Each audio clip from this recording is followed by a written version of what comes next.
አሁን እሱ አልቀበልም ቢል ኔክስት ደግሞ ፍርድ ቤቱ ሌላ ጥሪ ወረቀት ያቀርብለታል። የመጨረሻው ስር ነው የሚሆን በስር እንዲቀርብ የሚደረግ። ቤተሰብ እንግዲህ ዛሬ ጉድ የሚባል ነገር ነው የምትሰሙት። እንግዲህ ትላንትና አይታችኋል ሩታ ላይ አብርሃም እንዴት ሆን እንደሆነ የፍቺ ወረቀት ላይ አልፈረምም ብሎ ብጥስጥስ አድርጎ ያውም ሄርሜላ ፊት ለፊት ፊቷ ላይ ወርውሮላት ነው ሄደው። እኔ እንጃ አብርሃም ምን እያሰበ እንደሆነ። እንግዲህ ሩታ ክስ ልትመሰርት ነው። ያው ጠበቃዋም በጣም ከባድ ወንጀል እንደሆነ አንድ ሴት ላይ የፍቺ ወረቀትን በስርዓት ተቀብሎ መፈረም ወይም አለመቀበል መብት አለው። ግን ቆራርጦ ወይም ቦጫጭቆ ፊት ላይ የመጣል መብት እንደሌለው ለሴት ልጅ ክብር እንደሌለው ነው የሚያሳየው ብሎ የሩታ ጠበቃ እንግዲህ ተናግሯል። የሩታ ጠበቃ እንግዲህ እናወራዋለን። የሱ ጠበቃው ሳይሆን የሱን ጓደኛ ነው የምናወራው። ያው ኢንፎርሜሽኑን በደንብ አድርጎ ነው የሚሰጠኝ። በደንብ አድርጋችሁ ትሰማላችሁ። አብርሽ ምን አይነት ጉድ ውስጥ እንደወደቀ አሁን አብረን እንሰማለን ማለት ነው። እንግዲህ ስሙት በደንብ አድርጋችሁ። አብሮ የሚሰሩ ናቸው ከጠበቃው ጋር ማለት ነው። ስሙት ይሄን ጉድ ምን እንትን እንዳይዝብኝ። ሄሎ ሄሎ፣ ጤና ይስጥልኝ። ሰላም ነው? እግዚአብሔር ይመስገን አለን። እንግዲህ ይቅርታ ስለደወልኩልህ በዚህ ሰዓት። ኦኬ እሺ እሺ። ትላንትና እንግዲህ አይተሃል፣ ያው የነ ሩታን ነገር ያው አንተ በደንብ የተከታተልክ ነው ያለው። በሌላ ስልክ መተሽብኝ ነው፣ ይቅርታ በጣም ግራ ተጋብቼ ነበር። ኦኬ እና እሺ ያው ሩታ ትላንትና አብርሽ ጋራ ተገናኝቶ ነበረ። እንግዲህ አብርሽ ምንድነው ስሙ የፍቺውን ወረቀት ቀዳዶ ፊቷ ላይ ወርውሮ ነው የሄደው። እንግዲህ በዚህ ጉዳይ ምንድነው የሚደረገው ማለት ነው? ያው ህጉ ያው ባለበት መንገድ ነው የሚቀጥለው። ያው ምንድነው የሚሆነው ቢባል በመጀመሪያ ህግን አላውቅም ማለት ራሱን በቻለ ከወንጀል ነፃ ያደርግ። ስለዚህ አሁን እሱ ህግን አላውቅም በማለት ወይም ደግሞ በእንቢተኝነት ወይም ደግሞ በትዕቢትም ሊሆን ይችላል እንዲህ ይመነዘራል ህግ። ስለዚህ ማድረግ የነበረበት ብልህ ቢሆን መቀበል ነበረበት፣ ባያደርገው ነበረ። አሁን ግን በራሱ ላይ በብዙ መንገድ እንዲታይ እንቢተኝነቱ እንዲታይ ብዙ ራሱ ላይ ሳያውቅ መዘዝ ነው ያመጣው። ቢቀበል ጥሩ ነበር። ምክንያቱም እንደዚህ ነገሮች ሲሰጡ ብዙ ጊዜ ምስክር ባለበት ምስክር ተይዞ ሄዶ ነው የሚደረገው። ስለዚህ በቂ ምስክር አላት።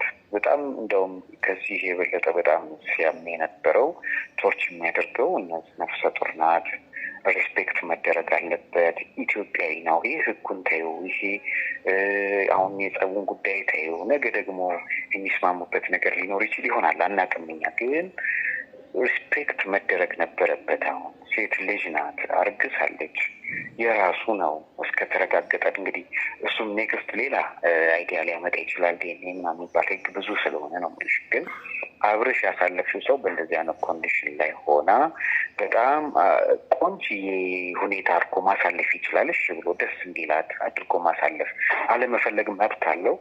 ማቆም ማቋረጥ መብት አለው።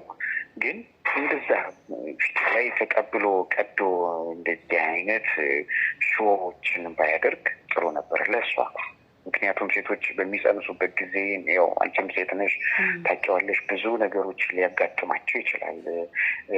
ነባር የሆነ ባህሪያቸው ብቻ አይሆንም፣ ፕላስ የሚጨምር ነገር አለ ከእርግዝናው ጋር ተያይዞና ይህንን ቢጠበቅ በኋላ ላይ እሷን ትሪት ማድረጉ በጣም ከባድ ነበር ለኛ።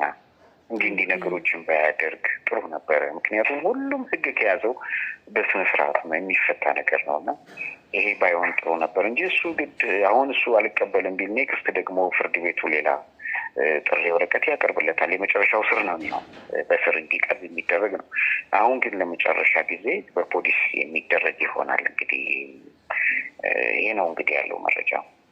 ኦኬ፣ አሁን መቅደዱ በጣም ከባድ ወንጀል ነው ማለት ነው። ለእርሱ በጣም ከባድ ነው። እንዳልኩሽ ነው ህግን አላውቅም ብሎ ወንጀል መስራት ከህግ አይደለም። ኦኬ፣ ስለዚህ ትልቅ ነገር ነው። ትዕዛዝ የመጣው ከፍርድ ቤት ነው፣ ከተራ የሆነ ነገር አይደለም። እና ያውቃል ደግሞ እሱ ከጎረቤት ጀምሮ ነው። የኢትዮጵያዊነት ደግሞ ሽምግልና፣ እርቅ ከጉርብትና ይጀምራል። ከፍ ሲል ዋርካ ተጠበሽ እንደዚህ ይደረጋል። ከፍ ሲል ፍርድ ቤት እንደዚህ ያን ነገር ነው እና በዚህ በሰለጠነ ሁኔታ እድሜው ይታያል፣ የትምህርት ደረጃው ይታያል። ይሄ ሁሉ ተደምሮ ለእሱ ከባድ የሚሆንበት ይመስለኛል። እንግዲህ አሁን እሱ አልፈታም ያለው ምክንያት እኛ ራሱ ግራን የገባን ወይ ከእሷ ጋር አብሮ አይሆንም ወይም ትቷት አይተውም። አንድ ደግሞ ሴት አለች ከሱ ጋራ ሄርሜላ ትባላለች። ከሷ ጋር እንግዲህ የሆነ ነው ይሄ ሁሉ ነገር እያደረገ ያለው። ያ ሁለተኛ ሴት ከሷ ላይ ደርቦባት ነው እንግዲህ አልሰማም ብሎ የፈነገጠው ማለት ነው ይሄ ልጅ። ሌላ ሴትም ስላለች ነው እንግዲህ አይተሃል አንተ። ትላንትና ሄርሜላ ከሱ ጋር ነበረች። ፍርድ እዛም ቤትም ሳትመጣ አትቀርም መሰለኝ፣ ያው እንደሰማሁት ከሆነ ሄርሜላ ምንድን ነው እንግዲህ አሁን ባለው ሕግ መሰረት አንድ ሴትን እኔ በቤቴ ባስገባት 3 ወር ብትቀመጥ ባለሙሉ መብት ናት ከኔ ጋር የመካፈል የመክሰስ እንዲህ ግጭት ካለ ነው የምልሽ። አሁን ዝም ብዬ ሂጂ ውጪ ልላት አልችልም። 3 ወር አብራ አንድ ሴት ከተቀመጠች ወይም አንድ ወንድ እንዲህ አብሮ ከሆነ ያ ሰው ምንድን ነው ማለት ነው ባለ መብት ነው ማለት ነው። ተቀብሎ 3 ወር ጥሩ ጊዜን እያሳለፉ ነበርና ፍርድ ቤቱ ከዚህ ጀምሮ ነው የሚያየው። እነዚህ ልጆች ደግሞ እንደምታውቂው አብረው ያፈሩት ብዙ ነገሮች አሉ። እነዚህ ነገሮች እገዳ ማምጣቱም ትንሽ ሆት ሳያደርገው አይቀርም። ስለዚህ አሁን እሱ ማድረግ ያለበት መብት ሊኖረው ይችላል፣ ግን ከምን በኋላ እንዴት ነው አካሄዱ የሚለው ማየት ይኖርበታል። ከተፋታ በኋላ ወይም ፍቹን ከፈጸመ በኋላ የራሱን ህይወት መቀጠል ይችላል። ይሄ ግን ድጋሚ በሰው ህይወት ላይ መደረግ ራሱን ችሎ ሌላ ፍትሐ ብሔር፣ ሌላ ህግ፣ ሌላ በእንደዚህ የሚጠየቅበት እንግዲህ ሳይፋታ ነው ይሄን ነገር እያደረገ ያለው። አልተፋታም፣ ግን ከሌላ ሴት ከሆኑ ነው እሷን እያሰቃያት ያለው። አሁን ምንድነው መረጋገጫና መረጃ እንግዲህ አልተገኘም። አሁን በፍቹን ሳይፈጽም ሌላ ትዳር ፈጽሞ ቢሆን ይሄ ልጅ የሆነ እንደው ወደ እንትን ይገባል።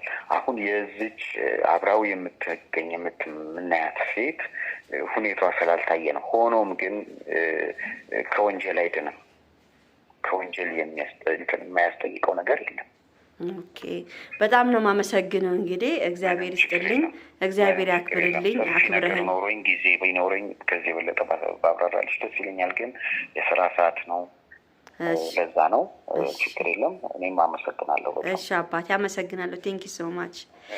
ክበርልኝ። እስቲ አንድ ቀን አግኝቼክ እንግዲህ እናውራለን። በደንብ ደስ ብሎኝ። እሺ ከሩታ ጋር እንደምታገናኘኝ እርግጠኛ ነኝ። አረ ምንም ችግር የለም። አገናኝሻለሁ።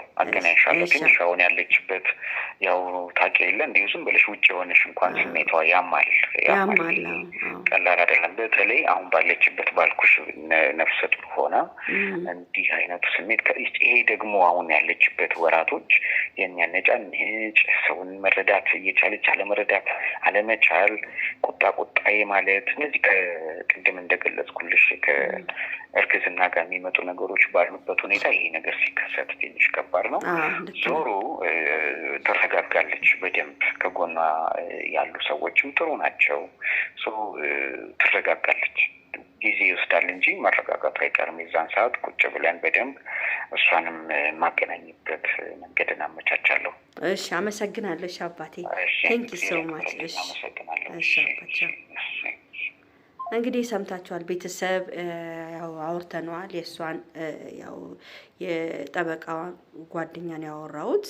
እንግዲህ ቤተሰብ ይሄን ቪዲዮ በደንብ አድርጋችሁ ላይክ፣ ሼር፣ ሰብስክራይብ እያደረጋችሁ ቤተሰቡን ሩታዬ አሁንም ከጎንሽ ነኝ፣ እወድሻለሁ በሉ። ቻው።